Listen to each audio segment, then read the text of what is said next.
berzikirnya para nabi. Maka ketika kita membaca subhanallah walhamdulillah wala ilaha illallah wallahu akbar, satu mut emas bagaikan kita sedekahkan kepada orang miskin. Tapi jangan salah-salahkan ceramah saya ini Pak ya. Jangan salah artikan. Karena sudah ceramah ini besok tak mau sedekah lagi. Lewat kota impak subhanallah walhamdulillah la ilaha illallah wallahu akbar.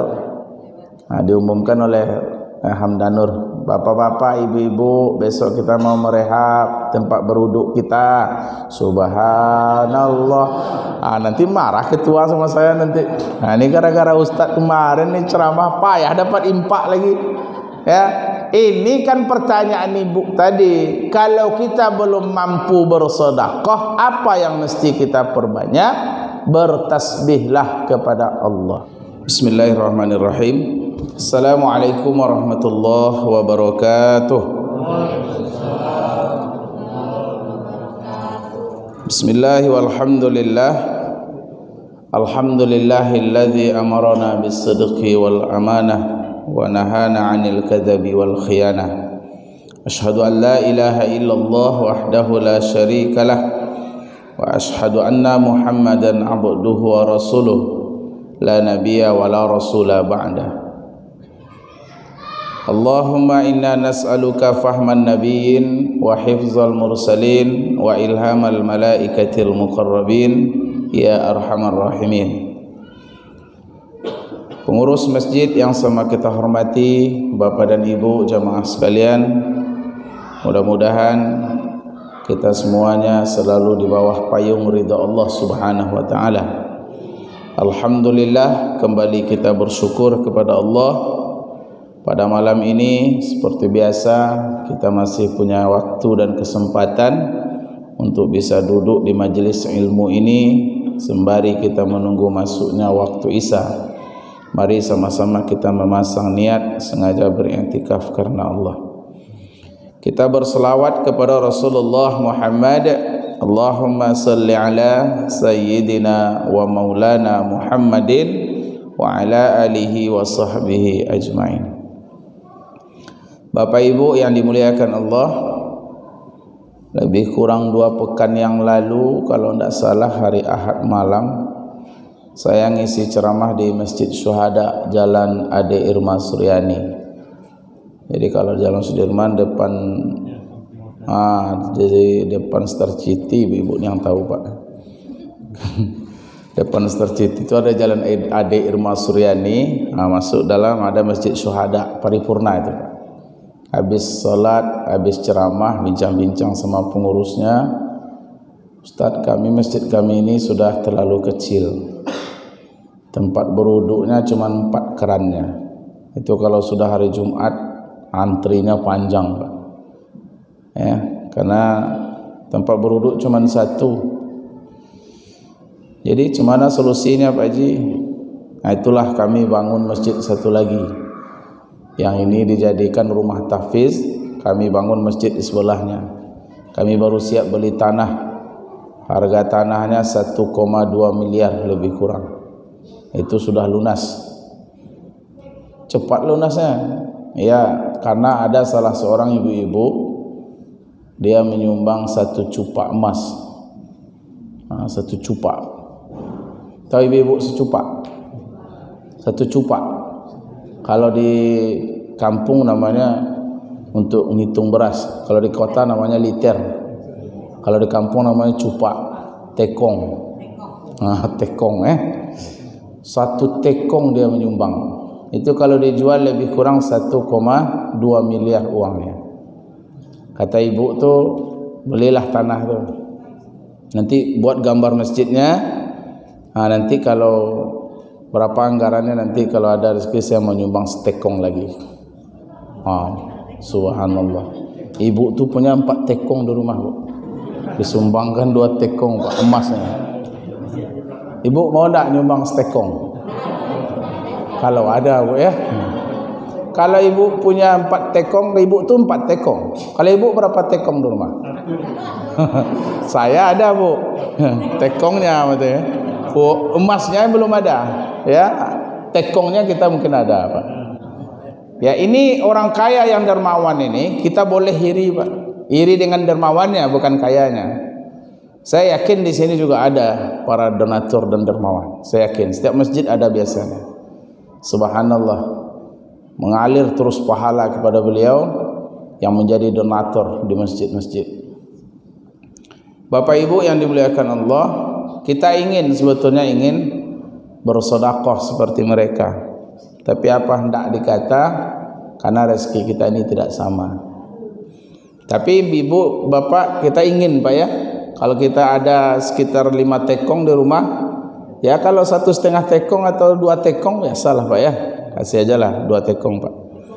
Itu kalau kita punya 5 tekong. Tapi kalau kita punya setekong, ya kasihlah 1/2 tekong, 1/2 tekong emas. Nah, kalau tidak ada, inilah yang akan kita kaji. Kaji kita malam ini, kalau tidak ada macam mana, ini yang saya mau kaji. Nah, dengarlah baik-baik. Bismillahirrahmanirrahim.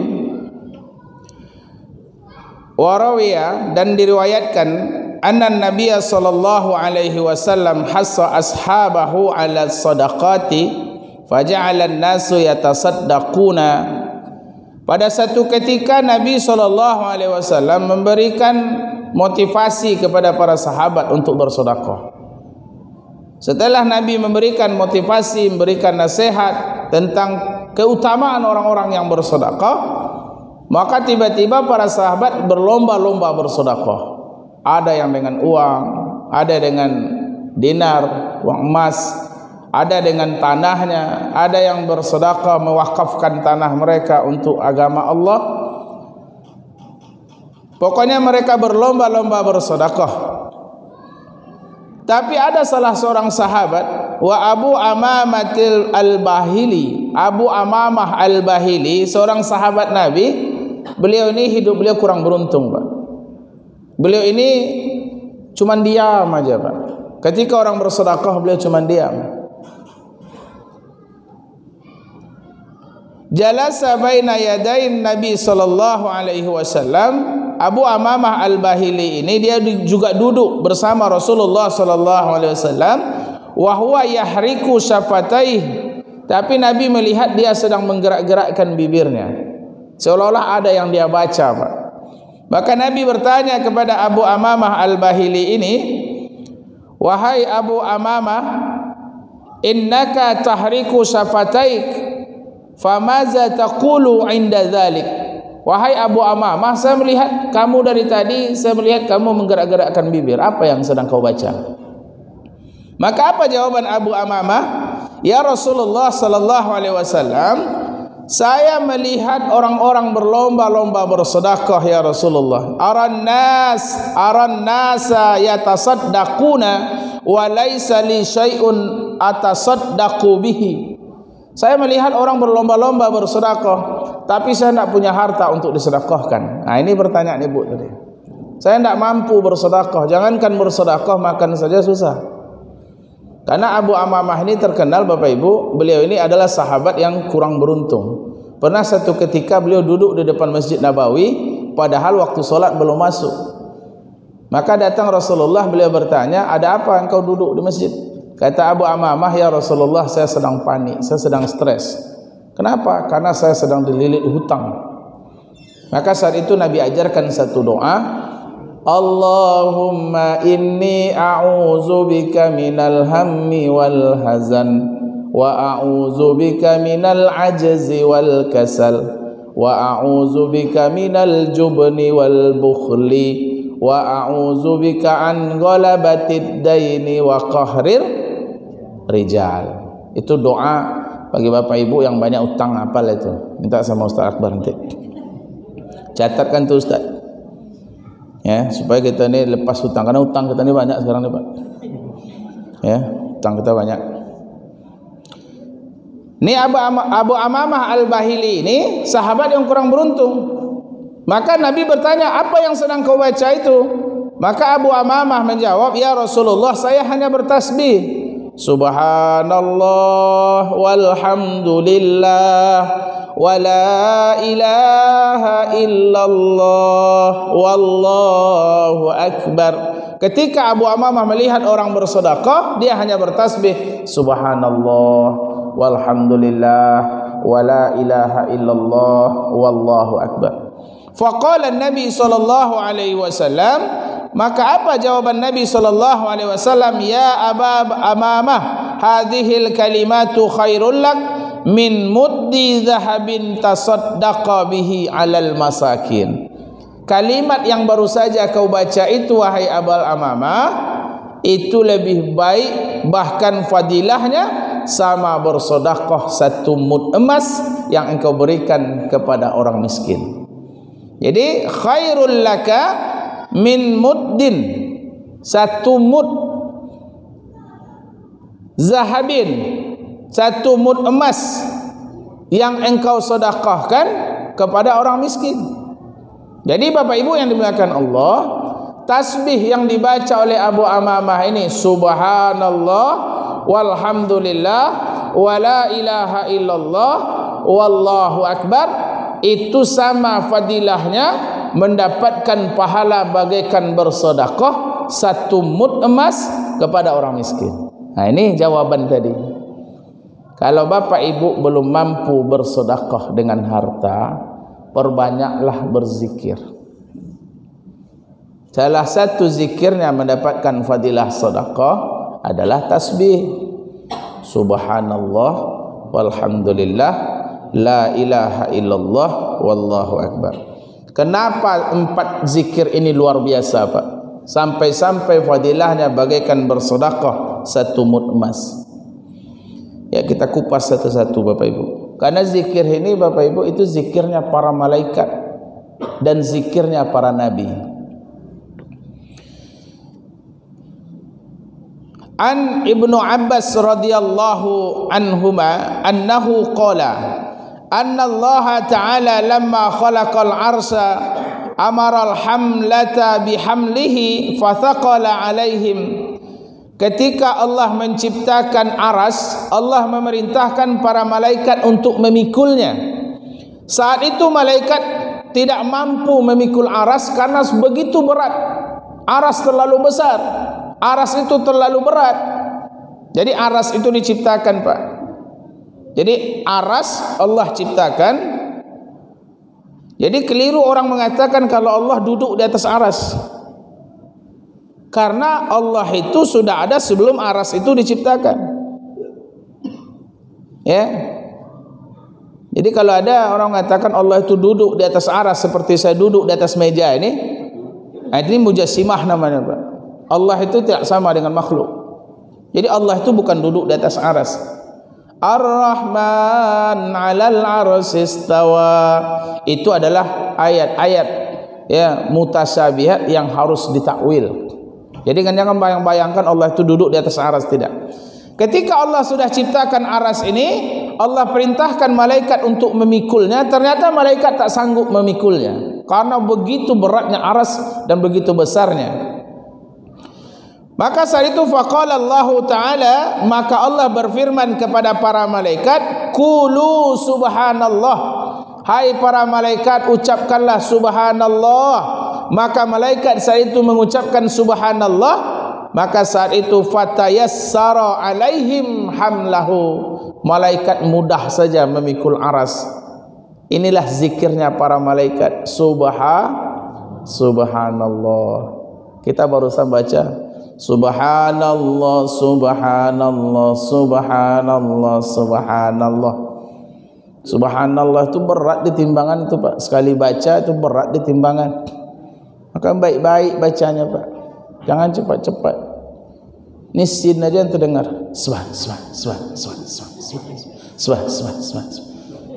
Jelaskanlah subhanallah, subhanallah, subhanallah, subhanallah. Jangan cepat-cepat, Pak. Jangan sin-sin aja.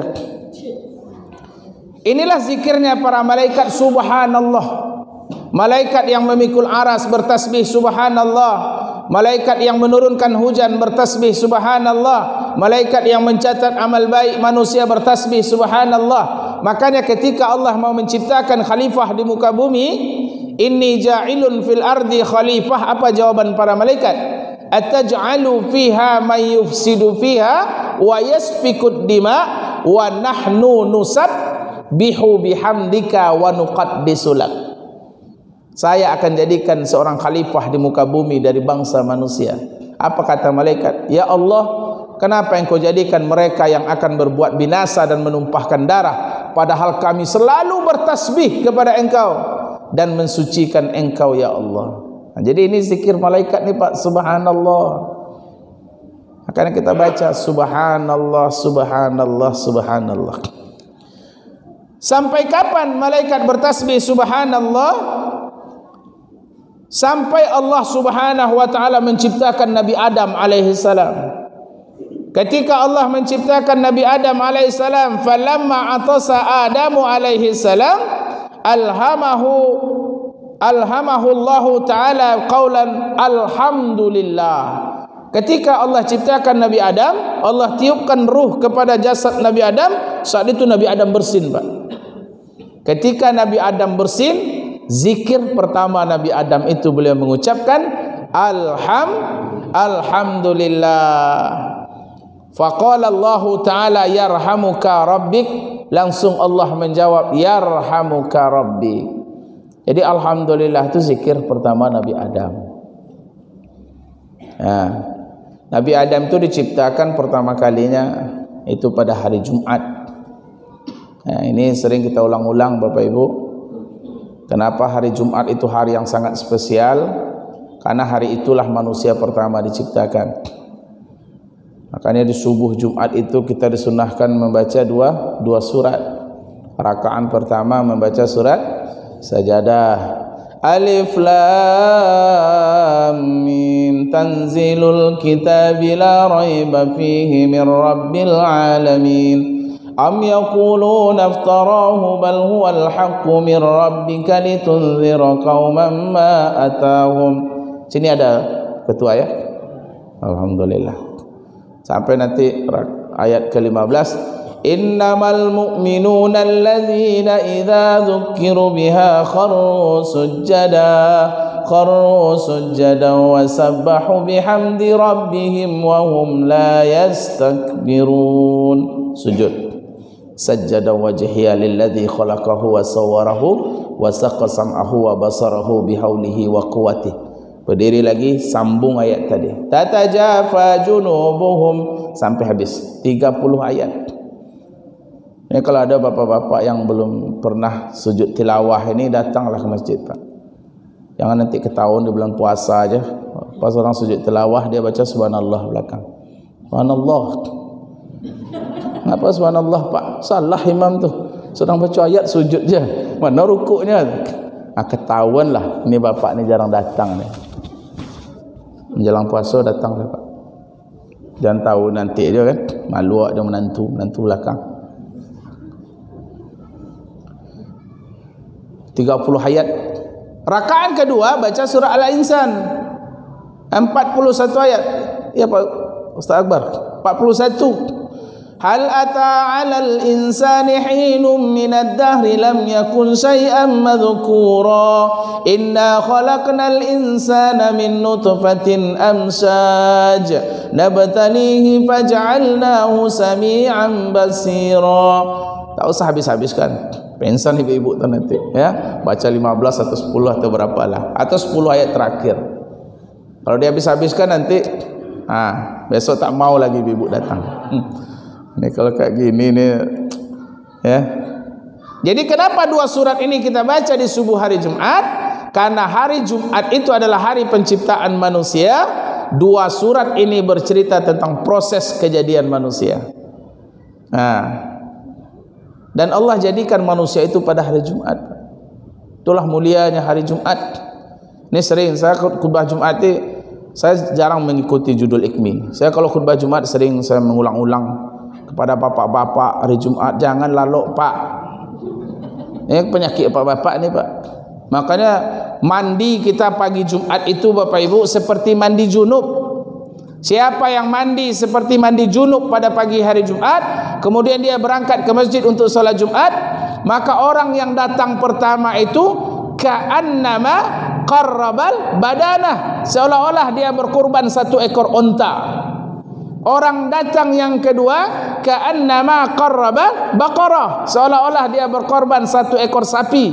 Orang yang ketiga datang ka'annama qarraba, ya, sebagaimana dia berkorban sebagaikan berkorban seekor kambing yang bertanduk.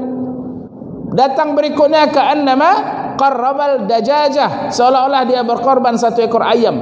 Makanya kepada ibu-ibu, kalau lambat suaminya datang pagi Jumat, tolong ibu suruhlah. Capeklah dah, pailah dah. Kalau dia jualan tolong ibu gantikan. Kemudian yang kedua, jangan makan sebelum pergi Jumat, Pak. Makruh hukumnya. Datang dan tanya nanti sama ustaz-ustaz kita. Makruh hukumnya makan sebelum Jumat. Kalau ada bapak-bapak minta makan sebelum pergi Jumat, jangan ibu agih dulu. Nanti ajalah pulang Jumat. Kenapa? Nanti dia khawatirkan lalok, Pak. Orang mulai baca khutbah apa tu mulai lalok. Milih-milih matu sikit, Pak. Jangan lalok, Pak. Kalau tidurnya sudah tak tetap, lalok seperti ini, Pak. Tangguh-anggut sampai tangkat-angkat nih, Menurut mazhab Syafi'i itu batal wudu. Buka kitab Fathul Qarib. Batal wudu. Dari 6 hal yang membatalkan wudu, salah satunya tidur yang tidak tetap. Jadi kalau bapak tidur tangguh-anggut mereka angkat-angkat ini, maka batal wudu, berwuduklah balik. Supaya tidak angkat, cari tempat yang agak nyaman. Tapi jangan sampai hilang akal, batal juga wudu. Sampai bermimpi, Pak. Bayangkan tuh, sampai bermimpi. Pernah satu masjid saya khutbah, saya membaca fa'tabiru ya ulil absar. Amin. Tak bapak, macam mana bapak tu baca amin? Lupa beliau baru jago, Pak. Ini, Pak. Makanya hari Jumat jangan tidur, Pak. Ya, ini penyakit bapak-bapak nih. Maka ketika Allah ciptakan Nabi Adam, ditiupkan ruh, Nabi Adam bersin, beliau membaca alhamdulillah. Ketika malaikat mendengar Adam membaca alhamdulillah ini, apa kata malaikat? Faqalatil malaikatu kalimatun thaniyatun jalilatun syarifatun la yanbaghi lana an tataghafila anha. Fadammatha subhanallah walhamdulillah. Maka kata malaikat, inilah kalimat yang kedua, yang mulia, yang maha tinggi. Kita tidak pantas untuk melalaikan kalimat ini. Maka malaikat pun menambah zikirnya subhanallah walhamdulillah. Sampai kapan? Sampai Allah Subhanahu wa taala ila an yab'asallahu Nuhan alaihi salam, sampai Allah mengutus Nabi Nuh alaihi salam. Ketika Allah mengutus Nabi Nuh melihat kaumnya menyembah berhala. Ini sering kita ulang-ulang, Pak. Kaum yang paling keras kepala itu adalah kaum Nabi Nuh, Pak. Kenapa, Bapak Ibu? Karena kaum Nabi Nuh ini umurnya panjang-panjang, Pak. Karena umurnya terlalu panjang-panjang, ada 500 tahun, ada 800 tahun, ada sampai 1000 tahun. Mereka jarang melihat peristiwa kematian. Makanya mereka itu keras kepala. Dia mengira bahwa hidup ini takkan mati. 950 tahun Nabi Nuh jadi nabi itu, yang beriman lebih kurang hanya 80 orang saja. Makanya beliau betul-betul, ya, doa beliau yang diabadikan dalam surat Nuh itu, Rabbi la tazar 'alal ardi minal kafirina dayyara. Ya Allah, sapu habislah orang-orang kafir itu semuanya. Jangan kau sisakan satu orang pun. Maka ketika Nuh melihat manusia menyembah berhala, mereka mensyirikatkan Allah Subhanahu wa taala, Allah ajarkan satu kalimat kepada Nuh alaihissalam, itulah kalimat la ilaha illallah. La ilaha illallah. Ini namanya zikir nafi isbat. La ilaha illallah. La itu huruf nafi. La kalau panjang itu artinya tidak. Kalau pendek artinya sungguh. Ini bedanya bahasa Arab, Pak. Makanya hati-hati dalam membaca bahasa Arab. Makanya saya kalau imam tu agak ragu saya. Apalagi di belakang Ustaz Akbar saya agak ragu saya. Karena bahaya Pak. Salah kita bahaya kalau bahasa Arab ni. La ilaha illallah, tidak ada Tuhan selain Allah. Tapi kalau kita pendekkan, la ilaha illallah, sungguh ada Tuhan selain Allah. La a'budu ma ta'budun, tidak akan aku menyembah apa yang kamu sembah. Itu kalau la dipanjangkan. Kalau la dipendekkan, la a'budu ma ta'budun, sungguh aku akan menyembah apa yang engkau sembah. Itu sungguh artinya. Makanya la ilaha illallah ini zikir nafi isbat. Namanya tahlil bahasa kita. Tahlil itu tidak bid'ah dapat. Tahlil itu sunnah. Ya. Tak apa-apa di masjid kita bertahlil. La ilaha illallah, la ilaha illallah, tahlil. Ya, kalau dulu orang masjid tahlil. Langgar-langgar bertahlil. Ketika la ilaha illallah ini kita bacakan kepada semayat, Allah Subhanahu wa taala akan buka pintu ampunan untuknya. Allah cucurkan rahmat bagi orang yang meninggal kalau la ilaha illallah ini dibacakan kepada orang yang mati. Betapa luar biasanya kalimat ini. Ketika seseorang membaca la ilaha illallah, ya, ketika seseorang membaca la ilaha illallah, maka Allah akan ridho kepadanya. Allah itu akan ridho kepadanya. Fayarda anhum, Allah itu akan meridhoi seseorang yang membaca la ilaha illallah. Man kana akhirul kalamihi la ilaha illallah dakhalal jannah. Berat la ilaha illallah ini Bapak Ibu. Jadi bertahlil. Ustaz, ada orang baca la ilaha illallah bergoyang-goyang kepalanya. Usah goyang-goyang itu pula dipersoalkan Pak. Karena orang berzikir tu Bapak Ibu, kenapa dia bergoyang? Ya dia ialah yang tahu. Ada orang berzikir memang dia menikmati Pak. Kita ni kalau sudah jatuh cinta memang lupa kita dengan diri kita. Ya, orang kalau sudah jatuh cinta Pak, kalau sudah betul-betul menikmati dia itu memang lupa dia dengan dirinya. Makanya kita nengok, sering saya contohkan, orang yang hobi memancing itu Bapak Ibu, memang dia lupa dirinya Pak. Padahal tengah malam itu banyak buaya di Sungai Siak itu. Buaya pun memenung nengok dia, tapi dia tidak peduli Pak. Karena saat itu dia berharap bahwa ikan ni umpannya akan dimakan ikan ni Pak. Kalau sudah dimakan umpannya ini oleh ikan, strike dia dengan ikan tu, itu digigit lipan pun tidak masalah dia. Digigitnya lipan kaki, tidak peduli dia. Apalagi anaknya nelpon, tidak akan peduli dia tu Pak. Dia mau bayar mahal, keluarkan biaya berapapun, sewa sampan, ya, cuti dia dari kantor untuk pergi memancing. Dia beli ayam untuk umpannya. Apa yang dia cari? Kenikmatan tadi Pak. Nikmatnya itu tidak bisa diceritakan. Begitu nikmatnya dia ketika strike tadi Pak. Kalau dah dapat, hilang nikmatnya. Bahkan ikan itu pun bagi-bagi sama orang Pak. Begitu orang kalau nikmat jatuh cinta itu Pak. Jadi orang yang hanyut dalam bahtera zikir itu memang dia hanyut, betul-betul nikmat. Maka tak sadar dia kepalanya bergoyang. Ya, tak sadar dia. La ilaha illallah, la ilaha illallah. Kadang terangkat pula ininya Pak. Ya dialah yang tahu. Kalau kita yang tidak merasakannya, jangan ikut-ikut pula. Bapak tu dia bergoyang lu belakang gitu. Kenapa bapak bergoyang? Karena dia bergoyang. Berarti kita goyang ikut-ikutan aja. Ada orang memang bergoyang tak dibuat-buat Pak. Memang dia ya nak zuknya itu. Faman lam ya'raf falam yazuk. Orang yang tidak tahu dia tidak akan merasa. Dan orang yang tidak merasa dia tidak akan tahu. Ya, memang tak sadar dia bergoyang-goyang Pak. Kadang terangkat-angkat pantat. La ilaha illallah, la ilaha illallah. Itu tahlil namanya Pak. Jangan itulah dia persoalkan.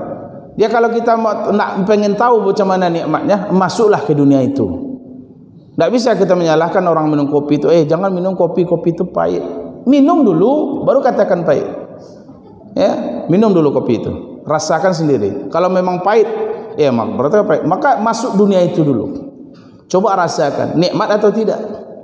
Makanya saya tidak bisa menyalahkan orang-orang seperti itu. Bagaimanakah dia itu hanyut dalam bahtera zikir itu, dalam kenikmatan zikir Allah malam. Nah ini namanya tahlil. Tahlil. Bapak Ibu yang dimuliakan Allah. Maka malaikat mendengar kalimat la ilaha illallah ini, malaikat pun menyempurnakan tasbihnya subhanallah walhamdulillah wala ilaha illallah. Sampai kapan? Sampai Allah mengutus Nabi Ibrahim alaihissalam dan Allah memerintahkan Ibrahim untuk menyembelih anaknya. Maka saat itu Allah ganti Ismail dengan seekor kibas. Falamma aral kibasa, maka ketika Nabi Ibrahim melihat kibas itu, qala Allahu akbar. Nabi Ibrahim bertakbir Allahu akbar. Dan malaikat yang menyaksikan peristiwa penyembelihan itu pun ikut bertakbir Allahu akbar, Allahu akbar, walillahil hamd. Maka kata malaikat, inilah kalimat yang keempat yang begitu mulia dan maha tinggi, maka kita tidak boleh melalaikan kalimat ini. Maka malaikat pun berkata subhanallah walhamdulillah wala ilaha illallah wallahu akbar. Falamma haddasa Jibril alaihi salam bihadzal haditsin Nabi sallallahu alaihi wasallam qala ta'ajjuban la haula wala quwata illa billahil aliyul azim. Maka ketika Jibril menceritakan kisah-kisah ini kepada Rasulullah sallallahu alaihi wasallam, Nabi pun takjub dengan luar biasa dan beliau berkata la haula wala quwata illa billahil aliyul azim. Maka Bapak Ibu yang dimuliakan Allah, inilah zikirnya para malaikat dan zikirnya para nabi. Maka ketika kita membaca subhanallah walhamdulillah wala ilaha illallah wallahu akbar, satu mut emas bagaikan kita sedekahkan kepada orang miskin. Tapi jangan salah-salahkan ceramah saya ini Pak ya. Jangan salah artikan. Karena sudah ceramah ini besok tak mau sedekah lagi. Lewat kota impak subhanallah walhamdulillah la ilaha illallah wallahu akbar. Diumumkan oleh Hamdanur, bapak-bapak, ibu-ibu, besok kita mau merehab tempat beruduk kita subhanallah. Nanti marah ketua sama saya nanti. Ini gara-gara Ustadz kemarin nih ceramah payah dapat impak lagi. Ya, ini kan pertanyaan ibu tadi. Kalau kita belum mampu bersedekah, apa yang mesti kita perbanyak? Bertasbihlah kepada Allah. Kapan kita bertasbih ini paling banyak? Ketika kita melaksanakan solat sunat tasbih. Berapa tasbihnya ibu? 300 tasbih. Maka orang yang melaksanakan solat sunat tasbih itu Allah berikan kunci-kunci sedekah. Bapak Ibu yang dimuliakan Allah, kalau kita belum pernah salat sunat tasbih, ayo, ini Rajab, terlagi Sa'ban dan Ramadan, persiapan kita, persiapkan diri kita, persiapkan amal kita. Ya, salah satu salat yang bisa kita perbanyak salat sunat tasbih. Kalau mampu setiap malam, alhamdulillah. Tak sanggup setiap malam, setiap bulan atau setiap tahun atau sekali seumur hidup, jangan katakan tak bisa. Salat sunat tasbih itu Bapak Ibu, caranya gampang Pak. Bedanya cuma tasbih dengan niat saja. Kalau kita lakukan pada siang hari, dia 4 rakaat sekali salam. Usolli sunnatat tasbihi 4 rakaatin. Ada lillahi ta'ala. Allahu akbar. Baca doa iftitah, Allahu akbar kabira boleh, Allahumma ba'id boleh. Setelah baca doa iftitah, baca Al-Fatihah. Setelah baca Al-Fatihah, baca surat, ayat pendek, tak usah panjang-panjang. Ni solatnya lama ni. Ya, ayat langganan kita aja, favorit kita. Qul Allah ahad, inna a'taina. Maka setelah itu bertasbihlah 15 kali Pak. Subhanallah walhamdulillah wala ilaha illallah wallahu akbar 15 kali. Macam mana menghitungnya? Pandai-pandai ibu je lah. Ya, pakai tangan Pak. Boleh gini. Terserah. Yang penting jumlahnya 15. Kemudian kita rukuk, baca doa tasbih rukuk seperti biasa. Baca tasbih 10 kali. Kemudian sami Allahu liman hamidah, baca doa i'tidal seperti biasa. Rabbana lakal hamdnya jangan tinggalkan. Baca tasbih 10 kali. Kemudian kita sujud, baca tasbih sujud, kemudian bertasbihlah 10 kali. Duduk antara 2 sujud, bertasbihlah 10 kali. Duduk sujud lagi, bertasbih 10 kali. Sebelum kita masuk rakaat kedua, duduk sejenak. Namanya duduk istirahat, bertasbihlah 10 kali. Maka total 75. Kali 4 300 tasbihnya, Pak. Berapa kilo emasnya itu, Pak? Nah, kalau dilakukan malam hari, maka dibataslah dua-dua. Maka niatnya usolli sunnata tasbihi rak'ataini, maka dibatas dua-dua.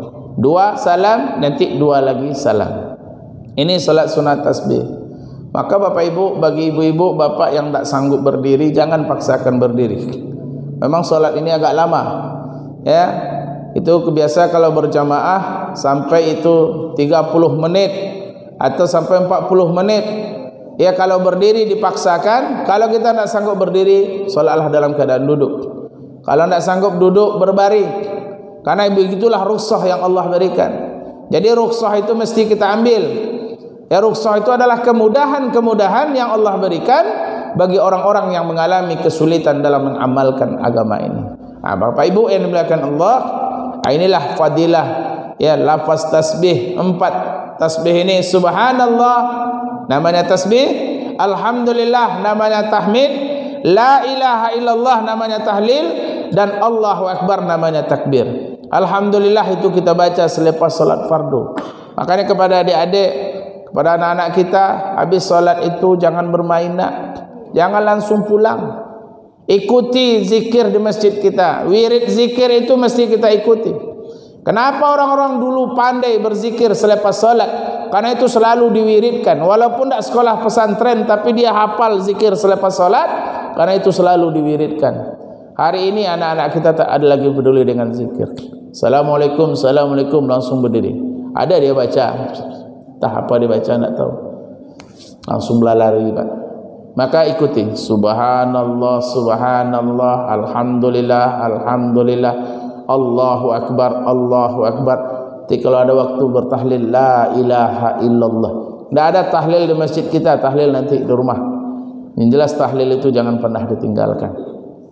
Ini Bapak Ibu yang dimuliakan Allah Subhanahu wa taala, ya, fadilah tasbih, yes, bahwa sesungguhnya salah satu ya kita mendapatkan pahala seperti bersedekah 1 mud emas itu, yaitu dengan cara bertasbih kepada Allah Subhanahu wa taala.